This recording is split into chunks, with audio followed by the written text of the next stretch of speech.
Very briefly, I'm conducting Inside Leather History, a Fireside Chat with Mr. Guy Baldwin at the Master Slave Conference in Rockville, Maryland. Today is Saturday, August 31st, 2013. This is part one. This is a private interview we're doing in his suite. Inside Leather History, a Fireside Chat, is a program of the Leather Archives and Museum. It is produced by myself and Mistress Joanne Gaddy. We're going to do a series of private questions, and then tomorrow we will continue live on stage. Mr. Baldwin, thank you very much. And I'm going to start with the first question. Guy Baldwin is an icon for the leather community. Why do you think so?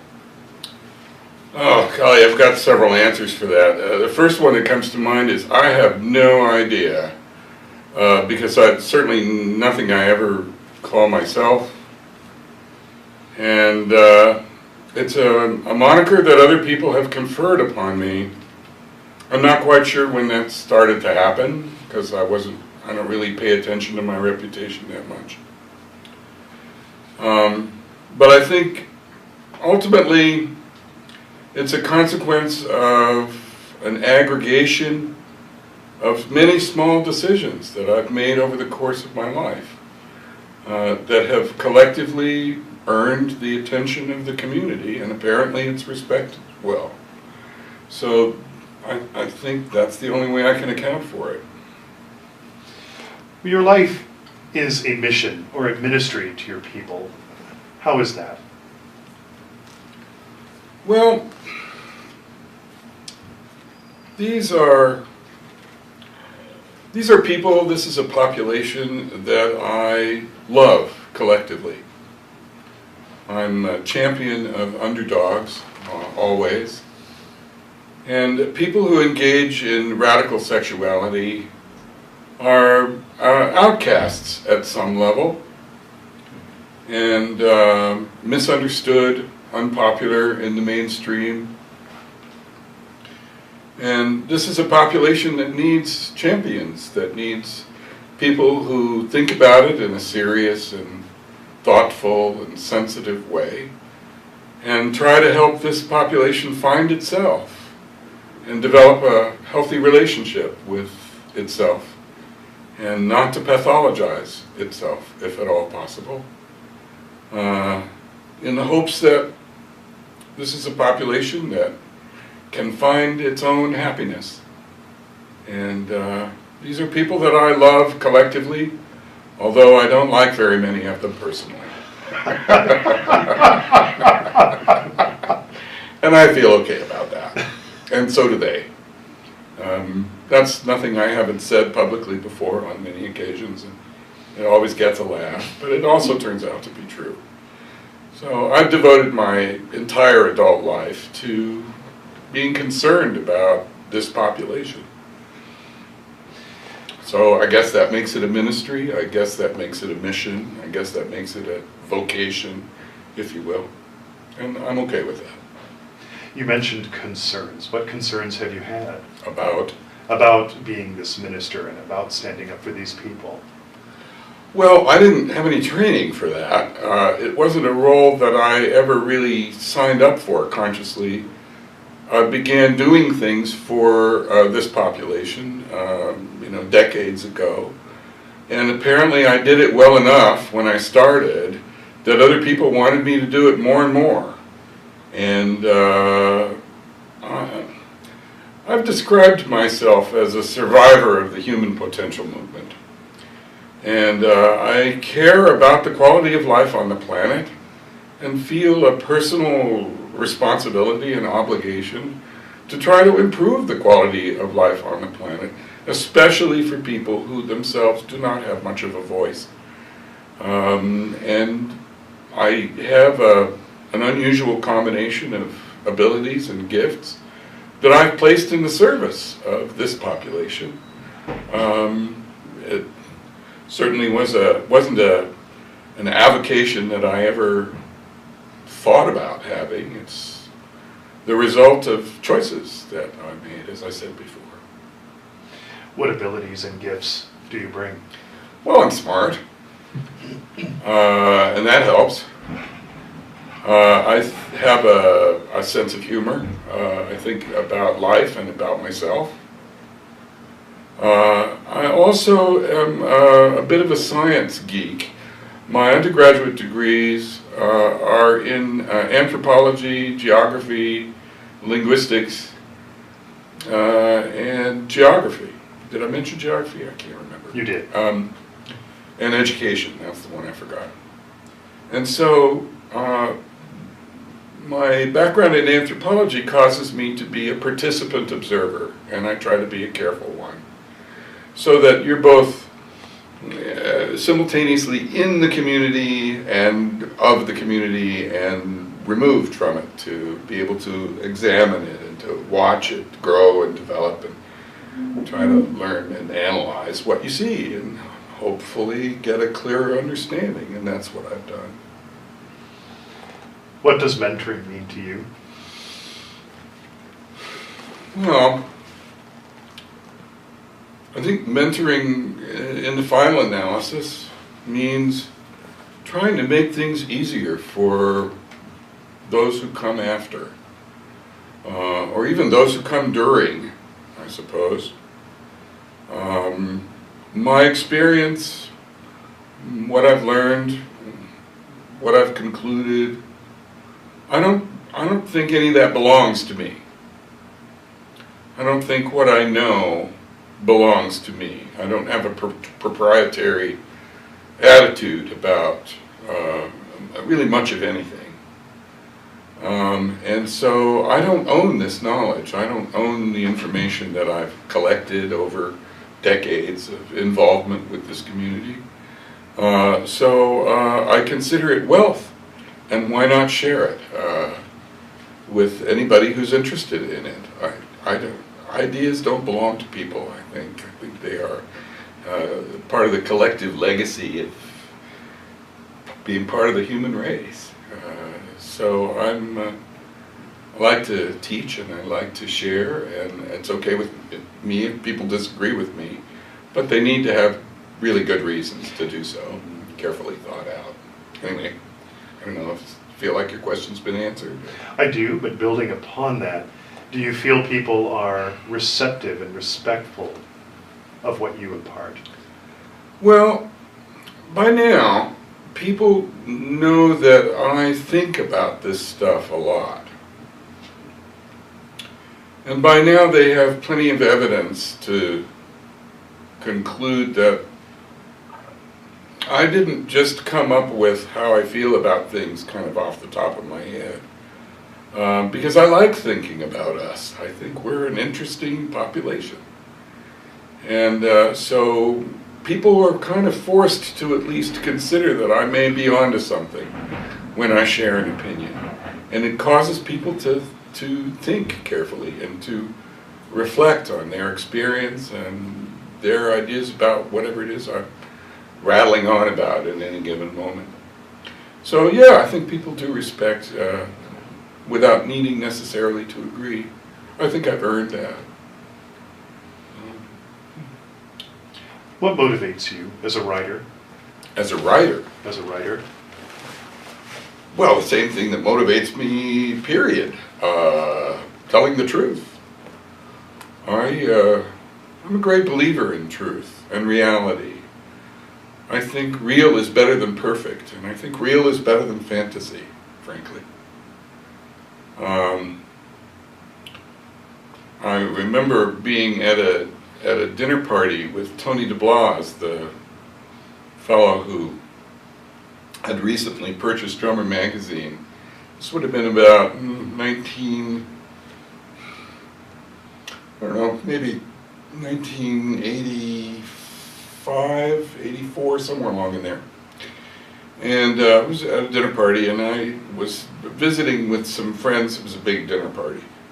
About something that I had said at a public class or something recently, and he was listening to me from the other end of the table. And he said, how would you like a bigger audience? And I said, well, you know, when I was training to become a high school teacher, the biggest class I ever had was about 105. And that's about the largest audience I'm really comfortable with. And he said, no, that's really not what I was thinking about in terms of a big audience. And I said, well, what were you thinking about? I hate to use a microphone if I don't have to. And he laughed, and he said, well, how would you like to write a column for Drummer Magazine? And I chuckled, and I said, oh, Tony, I don't have any practice writing for this population or these people. I'm no training as a writer. I'm not published in academia. He said, well, if you just write the way you talk, it'll be fine. And I found that very flattering. And I said, well, I don't know, I'm willing to try it, and we'll see how it goes. And it was on that basis that I began writing for Drummer Magazine. And the feedback that Tony got was excited. I was the first person who showed up in the pages of Drummer Magazine who was a professional and out about that, used my own name, and talked about kinky relationships. And people were interested in that. It wasn't suddenly a magazine that was just about pornography or about, becoming erotically stimulated by what was in those pages. Now all of a sudden, the magazine was willing to address something deeper inside the human experience and deeper that people needed. And that was an opportunity to speak to a wider audience, as it turns out. He was right. And I like telling the truth, as I know and discover it myself. It's really not more complicated than that. Well, your speeches, particularly, contain the linguistic dexterity of an Edward Albee monologue. How do you achieve that communicative dexterity? Well, first of all, I think you should apologize to Edward Albee.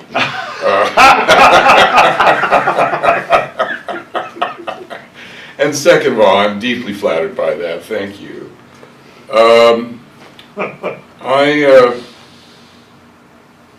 My goal in telling the truth has as its subversive agenda transformation. My agenda is to reach into human consciousness and make adjustments there with the truth as my tool. And that's a task that carries with it some considerable responsibility, I think. And so that's the reason I studied linguistics. And that's the reason that many years ago I took vocal coaching, because I wanted to hone my vocal capabilities into precision tools that I could then deploy in a thoughtful way to achieve transformation of consciousness in other people.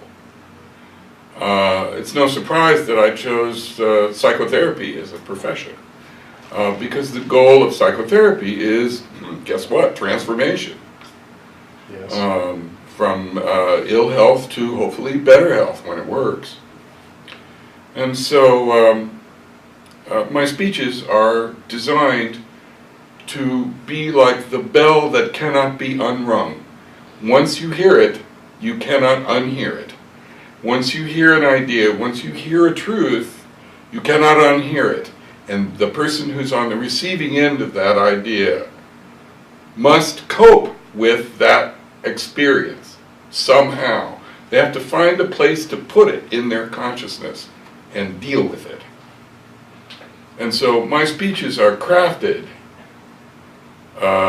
in terms of pacing, word choice, articulation, all the phonemic tricks that poets use to be able to produce a product that will transform.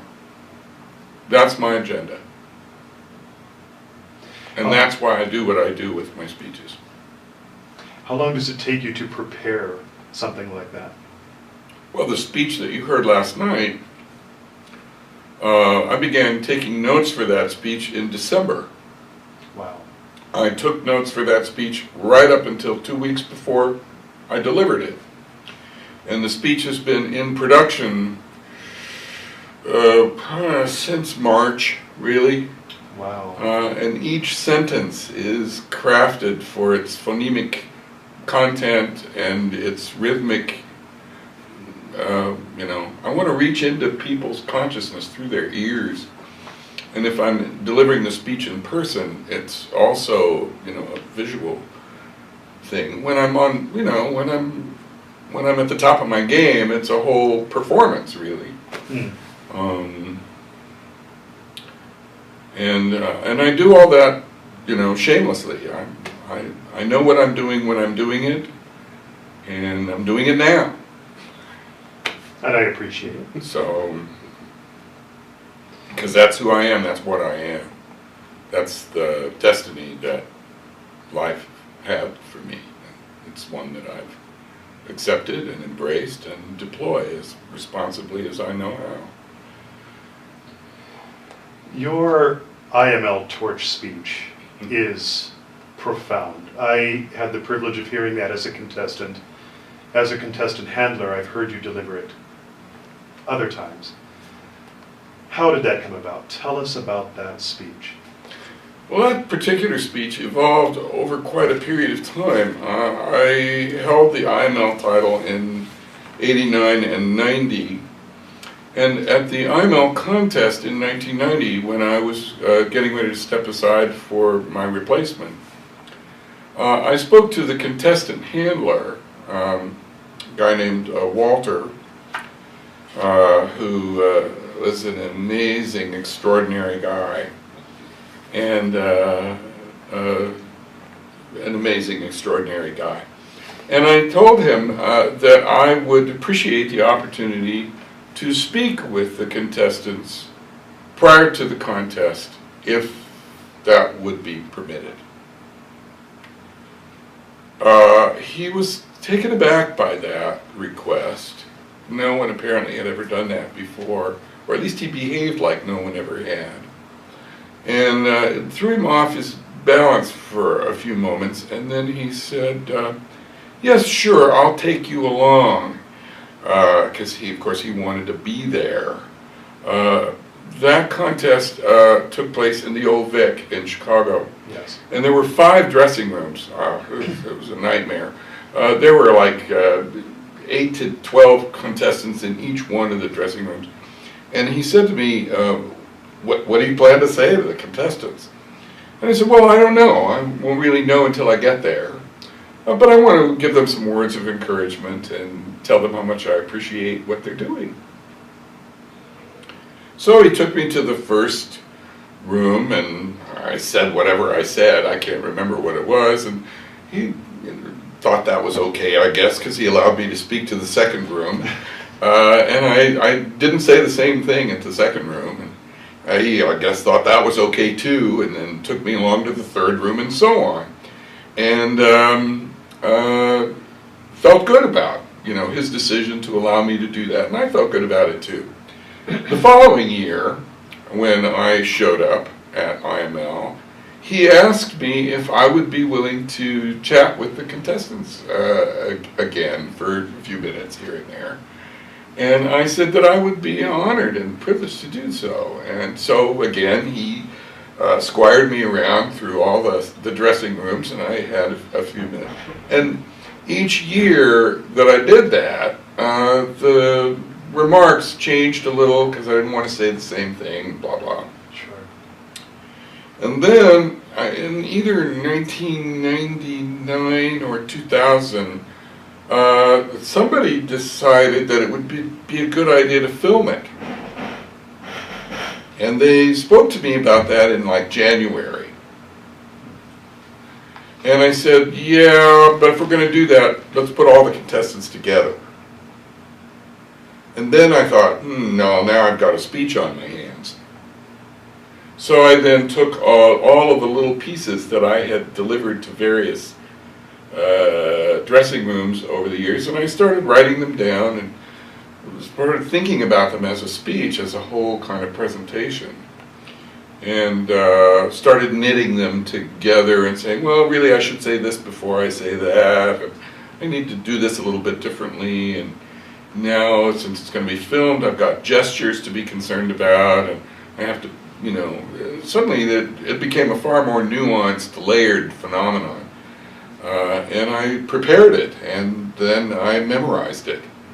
It was about 900 words, as I recall, and I rehearsed it in front of a camera for, you know, 6 or 8 weeks before IML, so that I knew what the hell I was going to do, and it would come out in some kind of an orderly way. So my point is that the speech evolved over years until it turned into what it was 2 years ago, where it was again filmed in what I believe now is its final version, because I asked them not to ask me to do it again. It takes too much out of me. To get the speech right every year, I have to put the speech into rehearsal in March. And, you know, practice it 4 or 5 times a week, because by now it's about 1,600 words and takes about 14 minutes to deliver. That's a lot of memorization, and it's a performance, is what it is.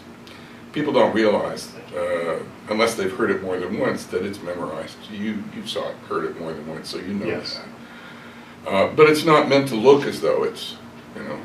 And the reason that I do all that is because, again, remember, my goal is transformation.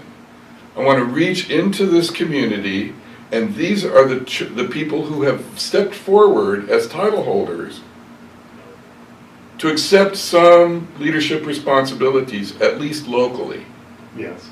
Now, some certainly more than others, but that gives me an opportunity to reach into the consciousness of the identified representative in communities all across the planet.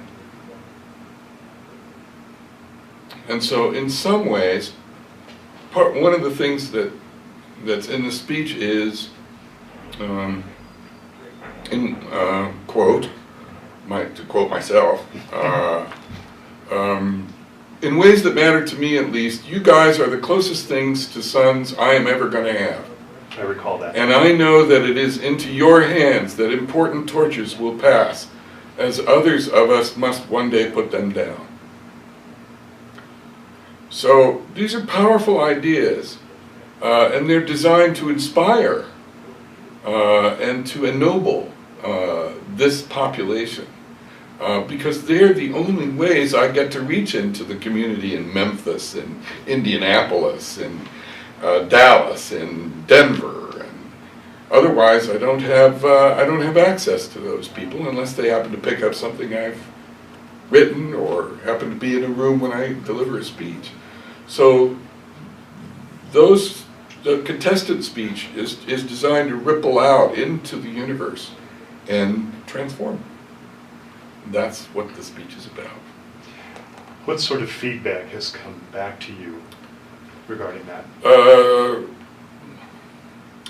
People have, over the years, said it's the most memorable part of their experience at IML. And they have fed that information back to the people who run IML. I'm not an official part of the IML organization, and I never have been. I never wanted to be. Because I didn't need to be part of that organization in order to do what I do. But they have gotten that piece of feedback so frequently over the years that for many years, they asked me to return and do it again and again and again. Certainly for the people who don't win, which is most of them, it gives them a bunch of important nuggets of leadership and inspiration that they can, if they wish, if they have the internal motivation to do that, to take that back into their community and perhaps make some small improvement there. My goal is to inspire them with the same thing that inspires me, and that's to improve the quality of life on the planet. So there you have it. I have often said that speech is probably the single most important thing I've ever done with my life. Wow. That's a strong statement. I think it's true, because it continues to ripple. Even though I haven't delivered the speech now, I wasn't there last year. But people know what's in that speech, and now it's on tape. So it's available. The IML organization owns it. It's in the Leather Archives and Museum. Anybody who really wants it knows where to get it. I could deliver the speech now. It's that woven into my own, brain cells. But it takes a lot out of me to do that. Anyway, so that's probably a much bigger answer than you really wanted. No, it's exactly what I wanted. Oh, it is? Okay. Precisely what I'd like to hear. But the speech is a big deal.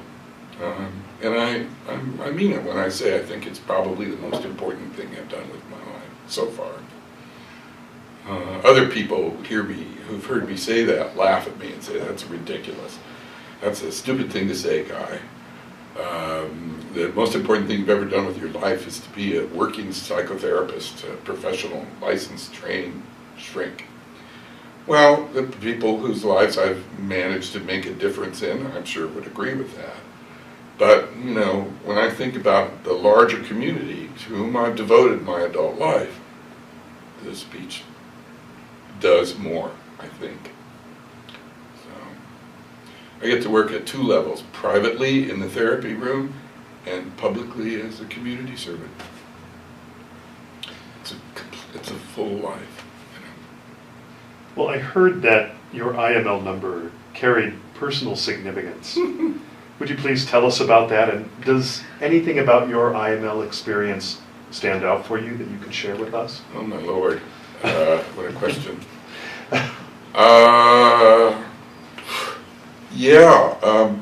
The year that I competed,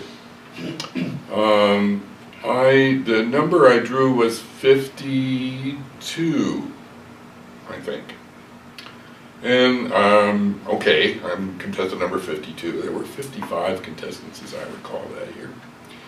And 52, okay, my number's 52. Didn't think anything about it. After prejudging took place, a bunch of contestants freaked out and withdrew from the contest.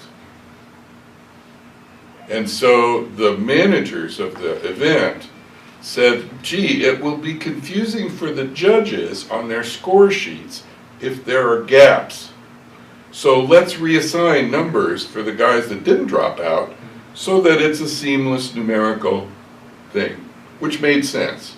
Sure. So my number got pulled, and I got number 47. And, okay, number 47, one number is as good as another. I didn't think anything about it. But that evening, as I was walking toward my hotel suite in the executive house, it's not called that anymore, I don't know what it's called, it has a different name. It was a host hotel then, it was on Wacker Drive, right off the river. And I had a suite there. I was walking toward the suite, and I noticed that the room number added up to number 11.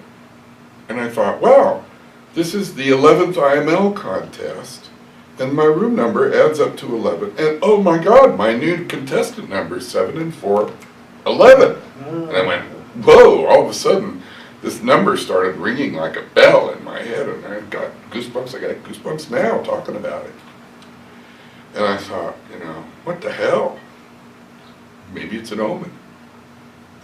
Maybe I'm supposed to win this thing. And the next day, I was in the Leather Mart, and the people who owned Acme Toy Company, they had a little, they were having a cocktail party, and they had a little leather bag with a drawstring top about that big, and it was full of little tiny wooden clothespins, each one of which said Acme Toy Company on it. It was very cute, very clever.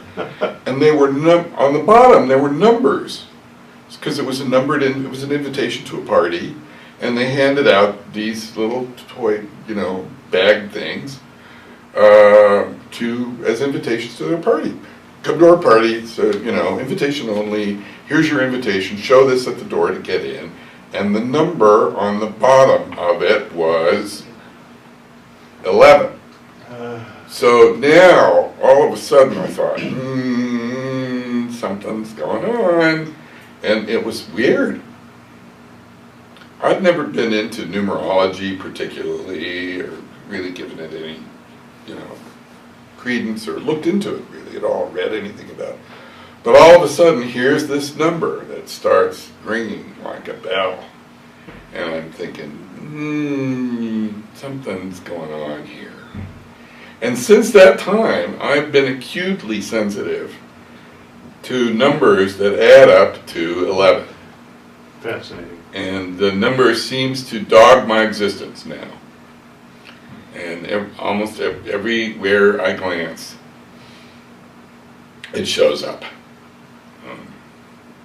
Anyway. So Fascinating. that's all I have to say about my contestant numbers, and that seems like a lot of smoke and mirrors, but there it is. I don't know what to do with it. I just don't, I don't argue with the universe. It's like, well, okay, I guess I need to pay attention to that number, so I do. So when I'm on airplanes, I try to get that seat, or some permutation, either seat 11 or seat 22,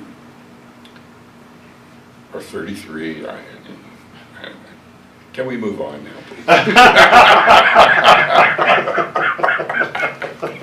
It's just me being silly, that's all, I guess. I don't know. Well, please tell us a bit about your professional work. What drew you to that? I think I've answered that question. I'm fascinated with transformation. I'm a survivor of the human potential movement. I had originally had a career in banking. I went from education to banking. And my boss called me into his office one day. I had a fairly meteoric career in banking. And he called me into his office one day and he said, we have a new chairman of the board and he and I don't see eye to eye, so I'm leaving.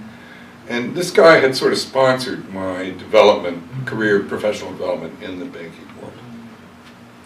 And I was in denial about it. I was 29 years old. And I was in denial about it. And I said, you'll never leave. And sure enough, 6 weeks later, he was gone. And his replacement called me into his office the first day in and said, well, I'm bringing the guy that I did this work with at my other company with, and you have to go. I was devastated. I mean, I was the first person in my family to wear a three-piece suit and carry a briefcase, and I was really hurt by that. And I went up to visit my sister who lived in the same town, Los Angeles, and she was a world-famous therapist. And I went up and sort of, cried and pissed and moaned, and I've been fired, poor me, blah, blah, blah, blah. And she just sort of sat there kind of impassively and with her therapist face on and wasn't giving me anything back. And I finally, after about 45 minutes of complaining to her about this horrible thing that had happened to me, I said to her, I said, Dorothy, I'm not getting very much from you. What the hell? What's that about? And she said, frankly, brother, I'm delighted that you got fired. I think you've been going to waste at the bank for a long time. I was like, what? And she said, yeah, she said, you're one of the most naturally therapeutic people I've ever met.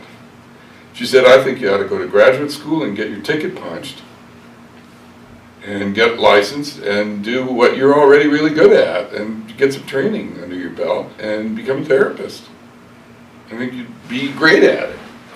And she said, I don't know, are there gay therapists out there?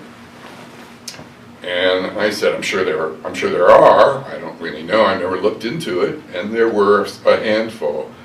But I thought to myself, there are no leather therapists. There are no kinky therapists that I know of. And suddenly, I saw an opening for a whole new way to be in the world that was original.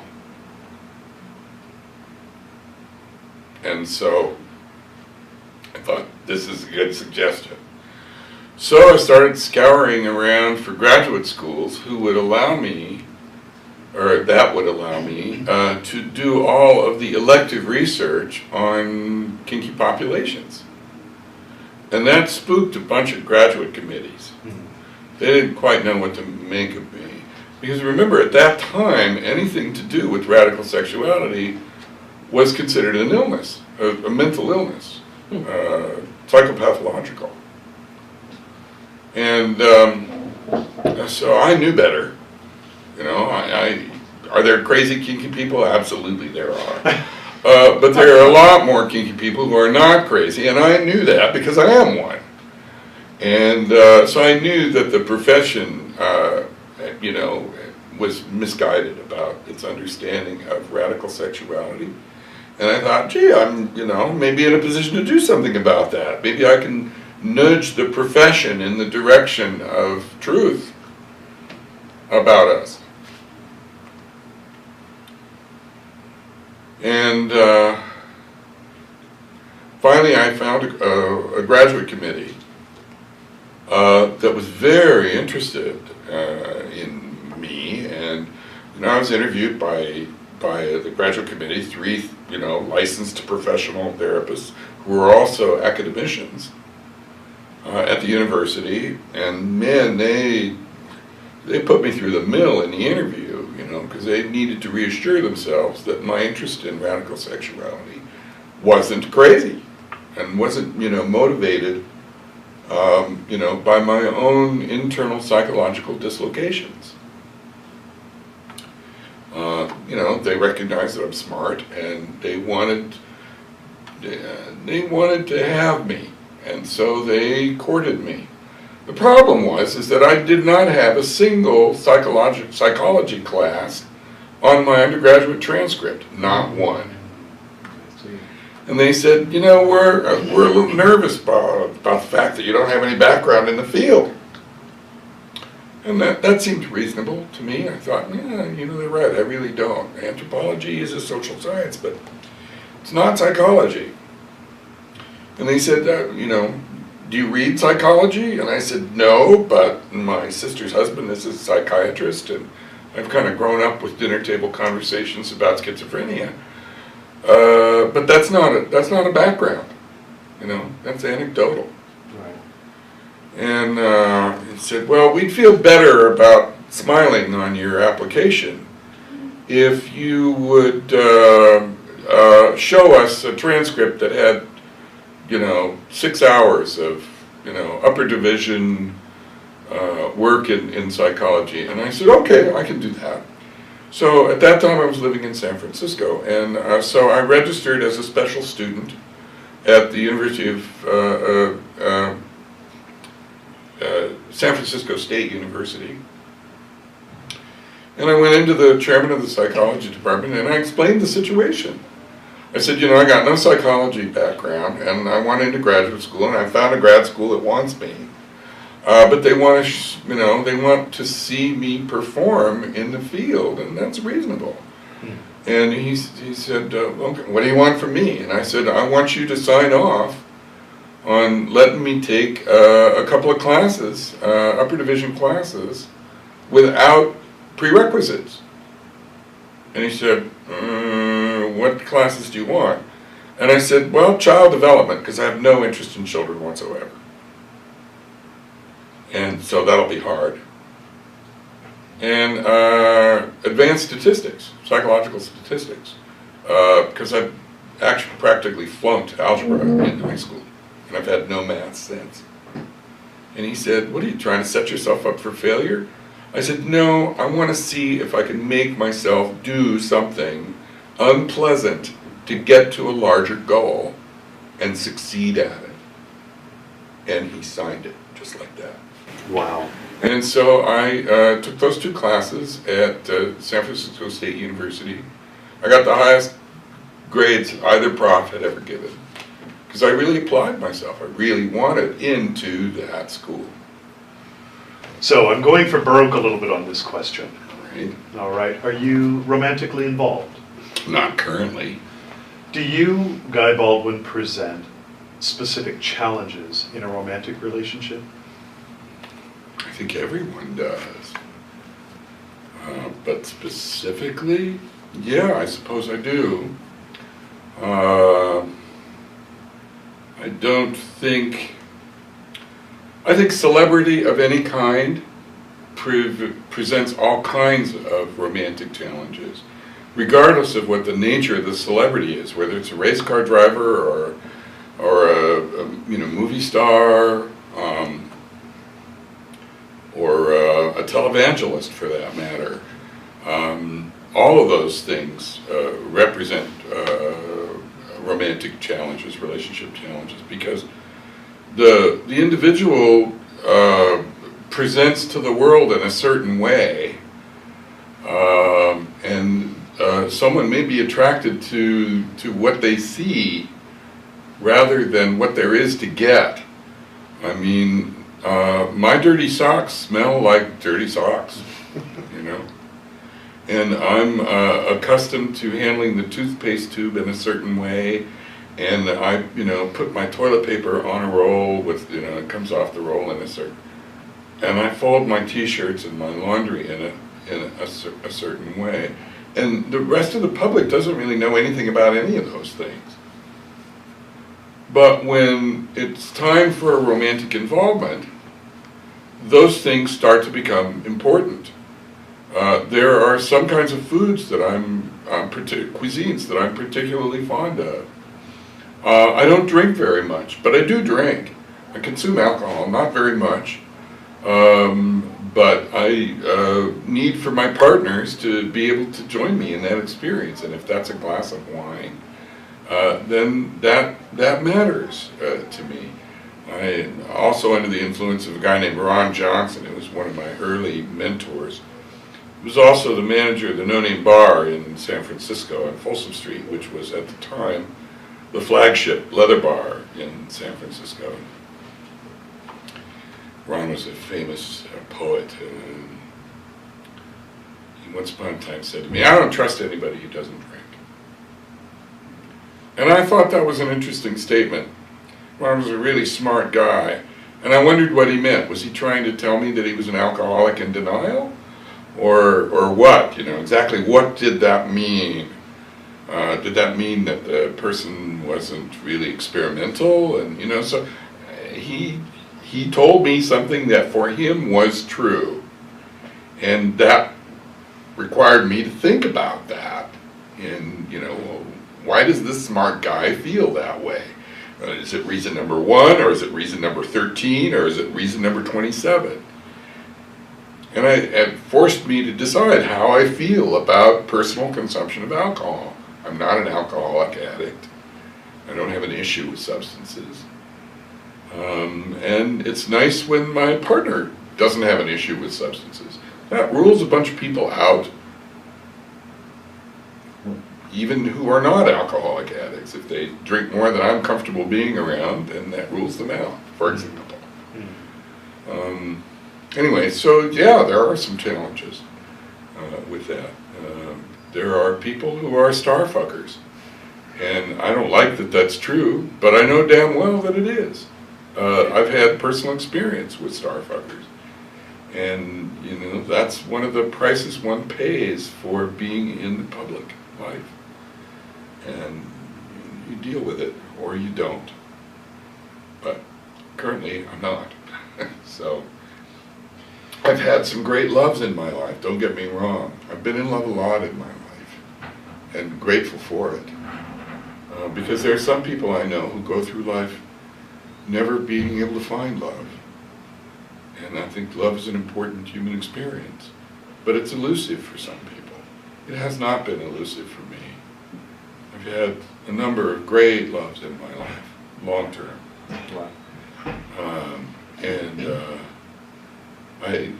I don't think there's another courtship left in me at this point. I'll be very surprised if that ever happens for me again. But I'm okay with that. Why do you think it will never happen for you again? Well, I'm not the same guy that I grew up being. I'm not the guy who, you know, was an erotic icon back in the day. I quit smoking some years ago, and it's cost me about 40 pounds. And so my own body image has had to shift in relationship to all of that. So I'm not as physically interested in myself now as I used to be. And so it's a little tricky for me to imagine that anybody else would be too.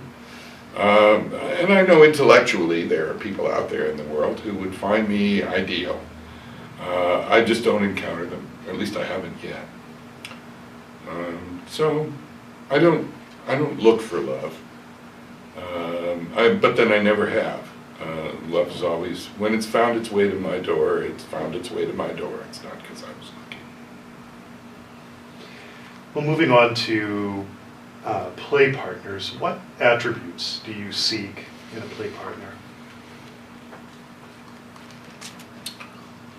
Adventurism, honesty,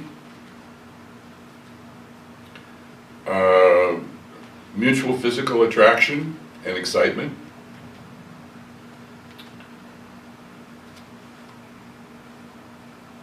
there are about 10 things that I'm really good at erotically, that I really enjoy, that really light my tree up. And if my partner shares any 3 of those, I'm good to go. And I don't really care which 3. That said, I don't think humans are that different from one another.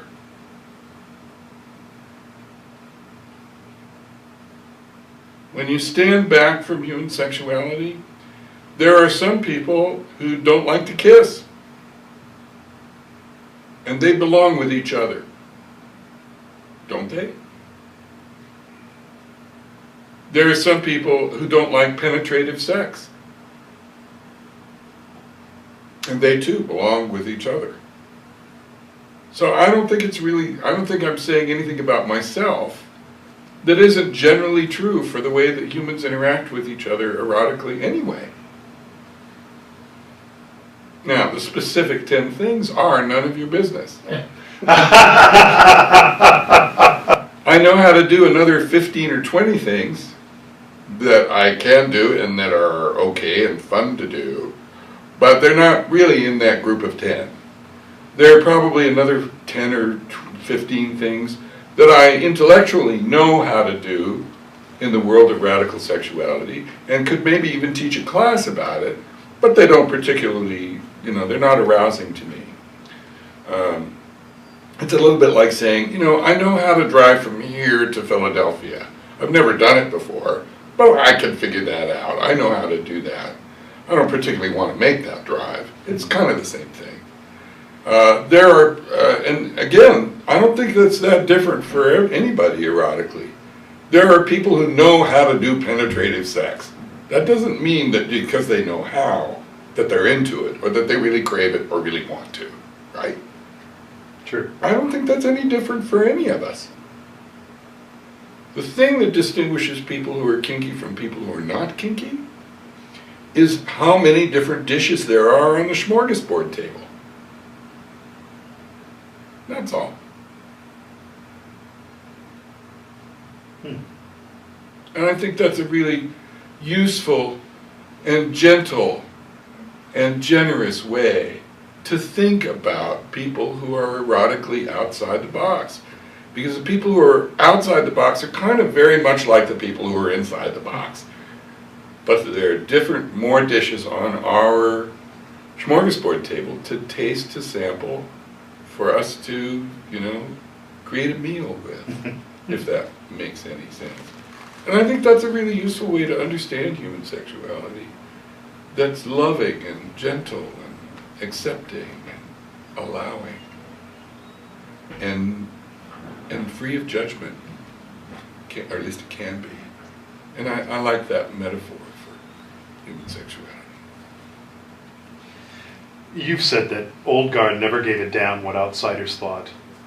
Why did they not give that damn? Because they were outlaws. And let's be clear that I'm talking about first generation old guard. I'm not talking about second or third generation old guard. Second and third generation old guard cared very much about what outsiders thought. Oh. But first generation old guard, they were like outlaw bikers. It's like, you don't like what I'm wearing, go to hell. I'm already outcast. I already accept that about myself. And you can think whatever you like about me, right? So that's like first generation old guard. Second generation were a lot of returnees from World War II, and they were, had military experience. Pardon me. And when you have that as your background, you're very sensitive to what outsiders think. I remember one day I was living in San Francisco, and on Sunday afternoons in San Francisco at a bar called the Ramrod on Folsom Street. Sunday afternoons, they used to show movies, usually musicals, I might add, in the Leather Bar, which was the flagship leather bar on Folsom Street at that time. And, you know, the movies would start about 3 o'clock, so by, you know, 2:30, 2:45, the bar was packed with leather guys in full leather, many of them. And I was running late that day, and I parked my car on 8th Street, I think. No, 9th. And I was running, and I had a leather jacket on, and my bike cap on, and Levi's and leather boots on. And I was kind of, you know, chugging up the street. And I came around the corner, and I ran smack dab into this little woman who was carrying 2 bags of groceries. She had a kerchief over her head. And she was so startled by me that she dropped her groceries. And the bags broke open. And she sort of stepped back and she looked at me and she said, "Oh my, it's just like the old days," in a thick accent, European accent. And I felt terrible about that. And I thought to myself, you know, I'm not going to wear this during the day anymore. I'm not here to scare old ladies. She didn't sign up for that. And I felt some obligation to temper my own social public presentation from that day forward. It's like, don't scare the natives, you know. Nobody's helped by that. So clearly I was not in that first generation, you know. I wanted to be sensitive to the impact that I had on the world around me. It's dangerous to try to think of the old guard as some global, undifferentiated mass of people, because they were not. There were really clear generational differences in terms of their values, and that's a population. Again, this is the anthropologist observer in me that recognized these changes over time, and I'm lucky enough to still be alive. That I'm old enough now and had the academic training that allowed me to observe these evolutions. And, you know, because most of my peers are dead. But people who talk about the old guard now have a tendency to homogenize that group, but they were not at all homogeneous. They were, by era, different from one another. Anyway. What are some of those main differences? If you could pinpoint something, what would it be? Well, that's a tough one.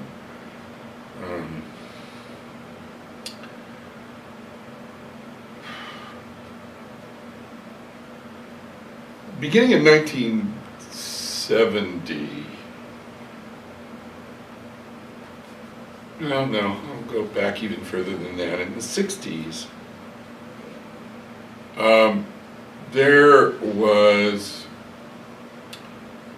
a sense of insiders versus outsiders. And the insiders in any given community were, you know, the knowledgeable ones. These were the guys who had access to the almost secret knowledge about how radical sex works. What is a BDSM scene? How does it launch? What keeps it moving in the right directions? How does one build bliss and ecstasy into the experience of high-end radical sexuality? This was like almost a secret priesthood in the world of Leathermen.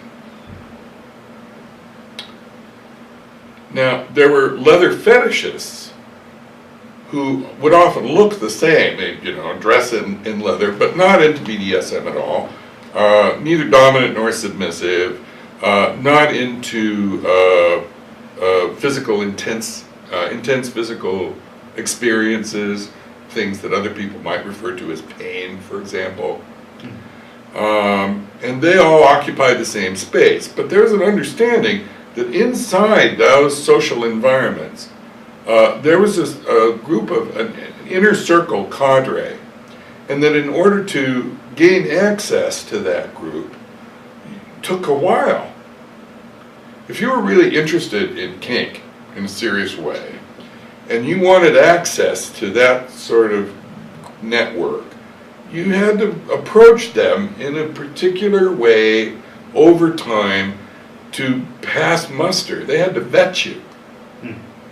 And that's an experience that I went through in the mid-60s, or 67, 68, 69, long in there. And it started with being invited to Sunday afternoon barbecues, for example. They wanted to take your temperature in social situations, not necessarily in a bar, not necessarily when anybody had been drinking. They wanted to find out what you were made of. Do you have the right stuff? And the right stuff meant, were you honorable? Could you tell the truth? Did you have an unacceptable criminal history? And I'm not talking about being arrested for drunk driving. I'm talking about, were you a thief, or had you embezzled? Were you criminal? And did you have social skills? Were you an erotic explorer, adventurous? Was the management of your own personal hygiene correct? Did you have a sense of style? Did you have good manners? And those are things that take a while to find out about a person. Absolutely. And only once that inner circle had vetted you, were you then, somebody might say, gee, how about a date next? What are you doing next Friday night? Because I'd like to string you up and have my way with you. And spend some quality time turning your inside out.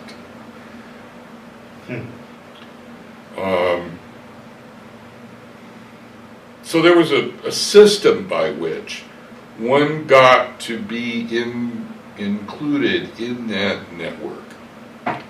People who couldn't figure that out were pissed off about it. I want in. I've tried to introduce myself to all the right people, but for somehow or another I just can't seem to. They didn't have the social skills, or they weren't smart, or they weren't funny, or didn't have a sense of humor, or took themselves way too seriously. Not cool, for whatever reason. And they were annoyed about that, and they wanted in. So in the 70s, mid-70s, early 70s, the BDSM organization was born. And all you had to do then, in order to have access to this knowledge, was show up at a meeting and show your driver's license that you were 21, and maybe pay a fee to get in. And then suddenly you could take a class.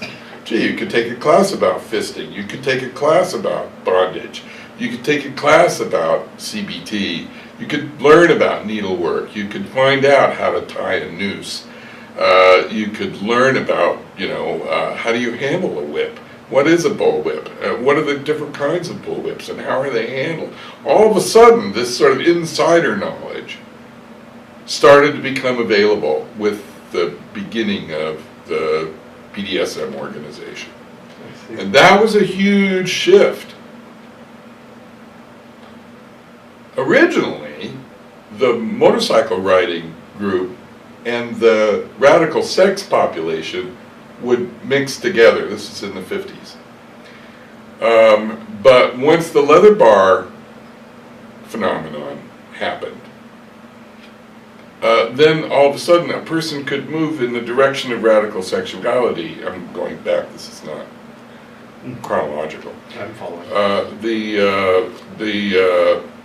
the people who were interested in radical sexuality, BDSM, leather sexuality, no longer needed to belong to a motorcycle club in order to have access to this inner circle. And so the need to associate with motorcycle clubs began slowly to drop off in order to have access to this. And as a consequence, the motorcycle clubs, have slowly died one after the other in organizations all across. The serious riders now are the only people who are really keeping those organizations coming. No one needs to be involved with them or show up at their beer busts anymore in order to have access to this inner circle of knowledgeable people. So that's been a very interesting shift. Once people no longer needed to be vetted to get insider info, what ended up happening was that the tent flaps of the radical sex world kind of went up and was, all you have to do is show a driver's license and pay a fee. You can come in and you can learn all more information than you can handle about rope bondage or about suspension or, take your pick, any of the stuff on the smorgasbord table. The result of that is that a lot of people who are of questionable moral character suddenly became in possession of all these magic spells.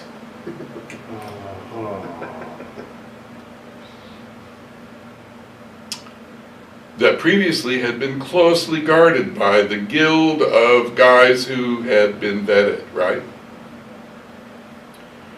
So that started to cause some problems, because when you give a 16-year-old an AK-47 that's loaded, you can't be too shocked that somebody gets shot accidentally every now and then. And so in the late 70s, bottoms started turning up who'd been badly handled in dungeon scenes, for example, and were complaining about being mistreated because they had been. And so there was a huge move in the 80s to talk about safety issues. And safety, safety, safety, here's the safe way to do this, here's the right way to do this, here's the wrong way to do that. If you want to avoid problems, do this way, but not that way, this way, but not that way. And then all of a sudden, radical sexuality became very technical. And there were, classes on how to do all of this stuff. And a lot of dominants started feeling really castrated by that, disempowered, if you will, by that. And some of them bailed out. Yeah.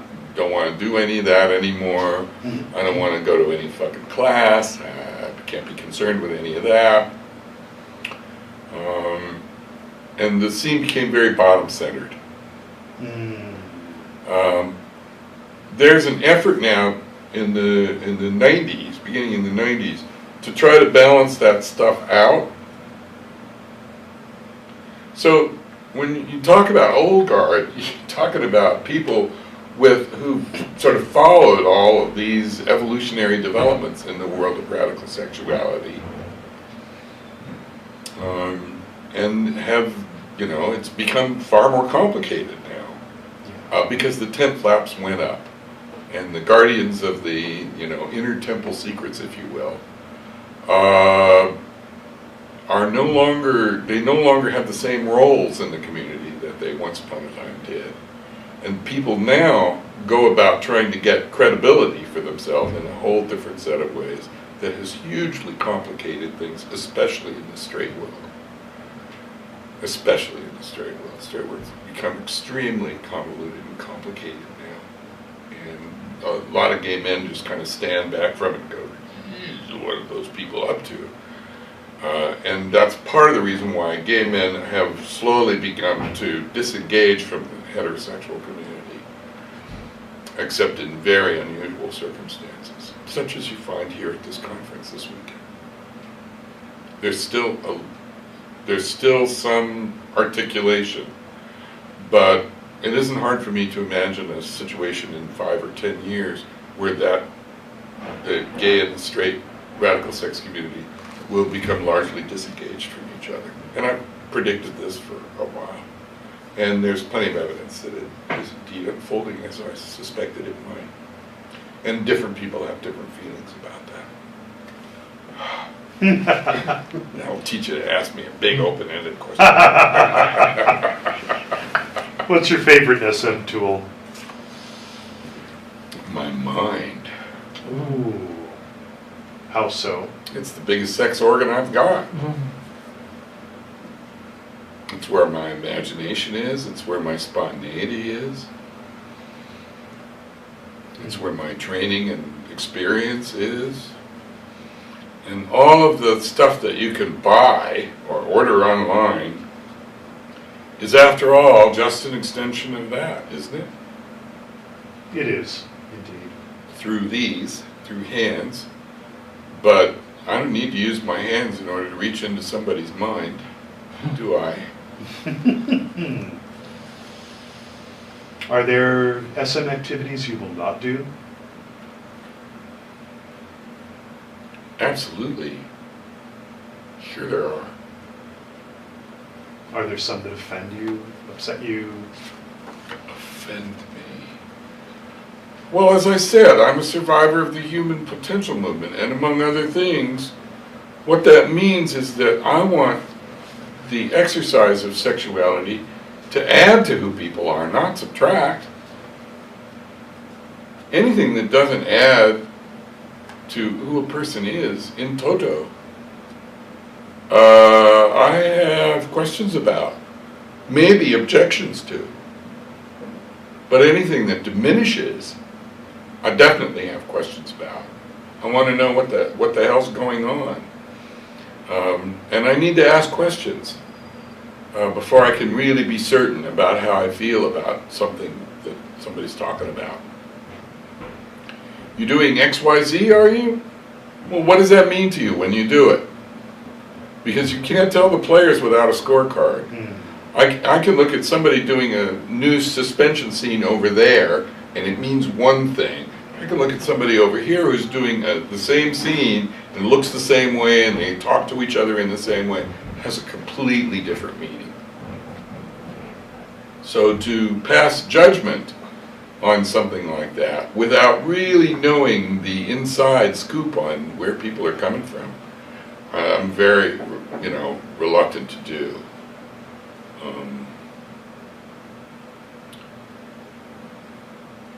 When you start talking about damage, those questions become a little easier to answer. Your body belongs to you, doesn't it? Yes. And you get to decide what you're going to do with it. For the moment at least, you've chosen to shave some hair off your face. In some cultures, that would be seen as a disfigurement. You cut your hair. In other cultures, that would be seen as a disfigurement.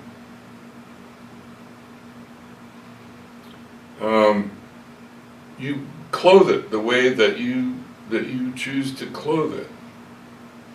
Your body belongs to you. Do you have tattoos? I don't. Yeah, I don't either, as it turns out. But people can choose to mark their bodies, can't they? We know that people sometimes choose to put rings and metal things inside through their flesh. And we know that for some people doing so means X, and for other people doing so means Y, right? And they can talk to you about what it does or does not mean. If you decide you want to make a present of your little finger to someone who you love, and that person decides they want to boil the flesh away and wear the bones around their neck as an I love you message, how are you going to feel about that? Does that person own their body or not? Do they have the right to give a piece of their body away as an I love you message, or don't they? Is that mutilation, or is that a wedding ceremony? Fascinating. These are important questions. Yes. They're not easy. And it's very easy for your own cultural values to contaminate the way you think about freedom. Because, you know, here in the United States, one of the things that we like to talk about, and I heard these words come out of George Bush's mouth, we believe in self-determination. We support self-determination. That's one of the reasons we go to war in Iraq, to make sure these people have the opportunity for self-determination. Well, okay, I don't have a problem getting behind that. You have the right to determine what happens to your little finger? You have the right to determine what happens to your foreskin? These questions make people shift uncomfortably in their chair. For a reason. But if we're going to talk about self-determination, then exactly what are your rights? And this is a way to think about human sexuality that makes people kind of sweat and kind of shift a little nervously. Because nothing in our background prepares us for these kinds of questions. Our parents certainly never, my parents, certainly never came across questions like this, in any way. And I'm sure that's true of you, and I'm sure that's true of your cameraman. Absolutely. But erotic self-determination is a very important question that most Americans don't want to even bother thinking about because it makes them uncomfortable and they find it too squicky. But if you're going to begin to explore not outer space, as we have, but inner space, then you owe it to yourself to allow these questions to at least be asked, if not answered. For you, what would be the ultimate SMC? Have you achieved it? Well, the operative words in that question are "for me." Right. Are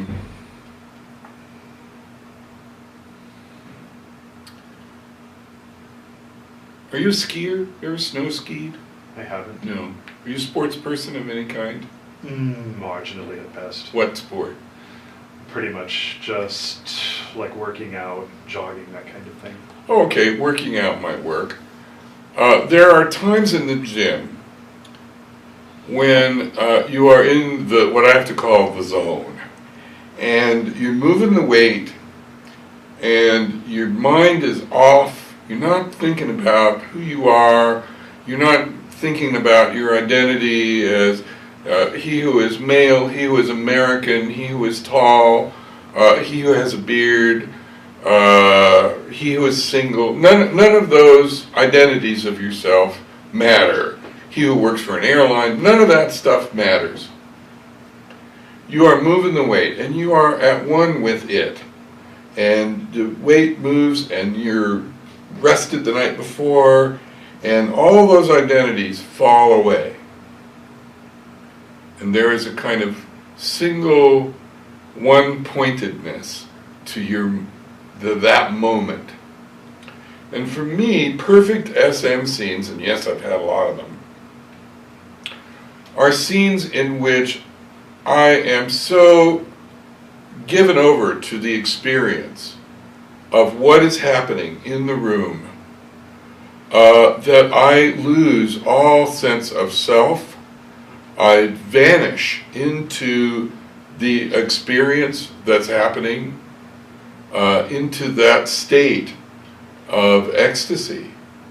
And it is, remember, I'm all about transformation, and that the unfolding of the erotic moment is such that I experience a loss of awareness of myself absolutely, and I become completely invested in what's unfolding between me and the person or persons I am with.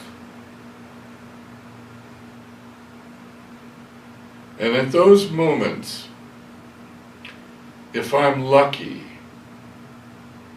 a cathartic portal kind of opens up.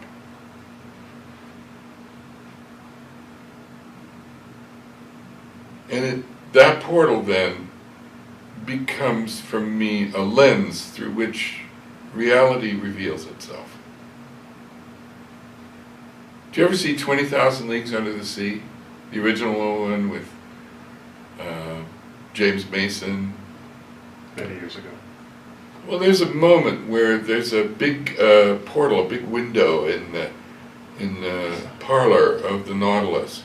And he pushes the thing, and this iris kind of opens up, and you see the sea, the endless, miraculous ocean, fish and light. And this portal that opens reveals anything I care to look at. It becomes a spiritual, transformative window on whatever I care to pay attention to. And reality is revealed to me in those moments. It's a completely transcendental experience. And if it unfolds perfectly, that my partner or partners have a corresponding experience on the other side of that interface. And we get to be unconsciously and unself-awaredly in that moment, which is timeless.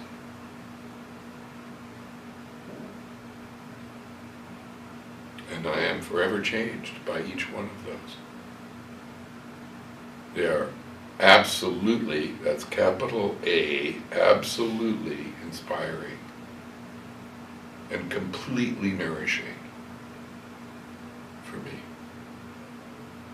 And yes, I've been very lucky. I've lived in those places, spent long periods of time in that condition. Now, all that, woo-woo stuff having been said, I know that the perfect BDSM scene for many people doesn't need to go there. They may not even be aware that it's possible to go there in order for the experience to be magical and transformational for them. I understand that. But I demand a great deal from life. I want life to transform me, to turn me into something larger than I was before. Wow. And I burden my sex life with that task. And not everyone does that. Very few people do it, I think. Right. I have no reason to think. But anything that's powerful can create in exactly equal proportion to which it can destroy. When you think about all the things that you know are powerful in the world, wind, water, fire, nuclear power, nuclear energy, all of these things can create in exactly equal proportion to which they can destroy. Right? Yes, absolutely. Well, love is powerful. Love can create and destroy. If you doubt me, think about the Crusades. Love of God drove waves after waves of Christians to destroy the Muslim world. It was, passionate devotion to blah, blah, blah, blah, blah, blah. Love can be incredibly powerful. We have crimes of passion that are, a part of the jurisprudential system. We know that anything that's powerful can create an exactly equal proportion to which it can destroy. It's the yin and yang of the design of the universe.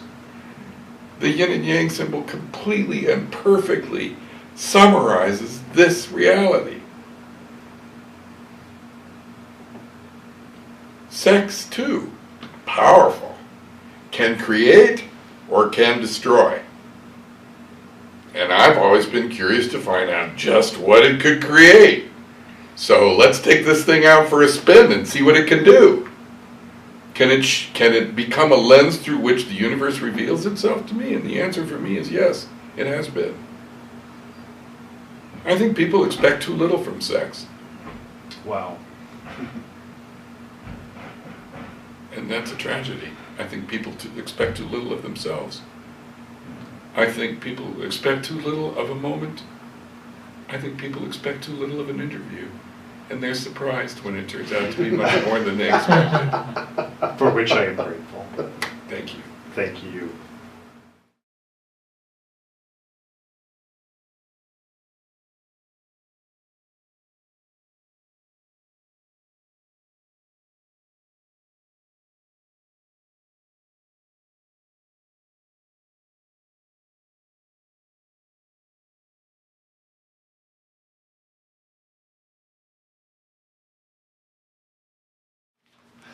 And that, gentlemen,